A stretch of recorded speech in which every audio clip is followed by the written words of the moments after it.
नमस्कार दर्शक बंधु एसए न्यूज ओडिशा को आपण माननकु स्वागत।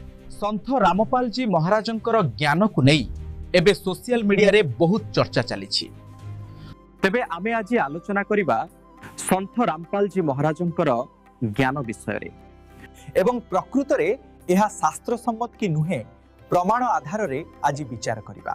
तेबे दर्शक बंधु और विलंब न करी आमे चलंतु आरंभ करिबा। आम सहित जोड़ी होइचंती दुई जन भक्त रत्नाकर बाबू सत साहेब जी ओ रविंद्र बाबू।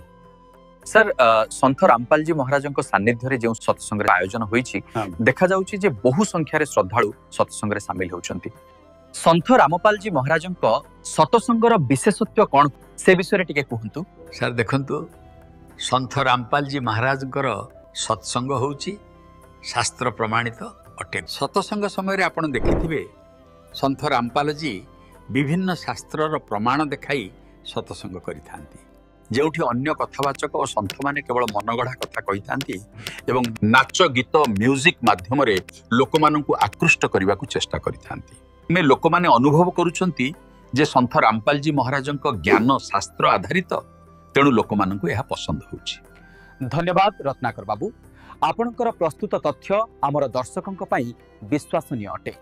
आमर परवर्ती प्रश्न होउछि संत रामपाल जी श्राद्ध क्रिया करबा को मना करूछंती काहेकि एहार पुनी कोन उद्देश्य अटे।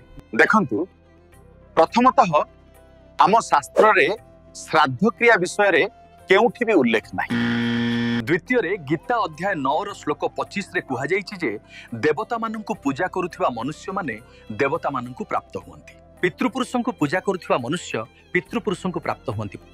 भूत प्रेतों को पूजा करुवा मनुष्य माने भूत प्रेतों को प्राप्त हुअंती। तेणु श्राद्ध क्रिया होउछि प्रेत पूजा जहा करिबा अनुचित। आत्मा को ता कर्म आधार रे फल प्राप्ति होई थाए। जणे मनुष्य ता जीवन काल भितरे जेपरि कर्म करिथिबो सेही अनुसारे ताकु फल प्राप्ति हेबो। संत रामपाल जी महाराज बहु देवादेवी पूजा करने को मना करुछंती। एहार कारण कोन? संत रामपाल जी महाराज कौनसी देवी देवतांकर अवमानना करती नहीं। से समस्त देवी देवतांकर वास्तविक मंत्र श्रद्धालु माननकु प्रदान करुछंती। श्रीमद् भगवद गीता अध्याय 15 श्लोक 1 रु 4 रे स्पष्ट भावे वर्णित अछि जे संसार एक आश्वस्त वृक्ष भली ताहार मूल परमेश्वर कबीर साहेब। श्रीमद् भगवद गीता 18 श्लोक नंग 62 रे श्रीकृष्ण कहिसंती जे तुमे सर्वोत भावे सेही परमेश्वरंक शरण को जाओ। सेही परमेश्वरंक कृपारु तुमे परम शांति तथा सनातन परमधाम प्राप्त हेबो। ठारे स्पष्ट होउची जे कृष्णंक ऊपर आउ जणे परमेश्वर अछंती। सेही परमात्मांकर शरण ग्रहण कर। भक्ति द्वारा रोग समाप्त होई परिबो किपरि भाग। संत रामपाल जी द्वारा प्रदत्त सतनाम मंत्र जप द्वारा शरीर सुस्थ होई थाए। एमिति अनेक उदाहरण अछि। कैंसर माइग्रेन भली रोग सत भक्ति द्वारा ठीक होईछि। एहा कोनोसी चमत्कार नुहे, एहा अविनाशी परमात्मा को नियम अटे।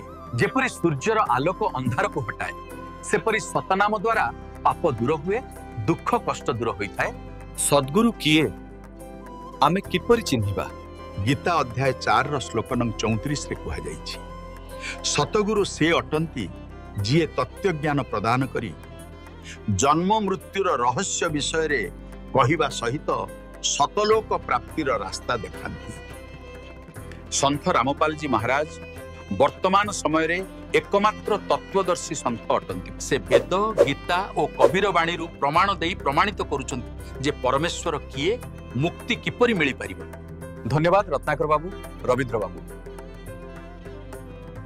आजिर आलोचना रे यह स्पष्ट हैला शास्त्र सम्मत भक्ति द्वारा मोक्ष प्राप्ति होई थाए एवं संत रामपाल जी महाराजंक द्वारा प्रदत्त ज्ञान द्वारा मोक्षर रास्ता मिली परिबो, अन्यथा नुहे।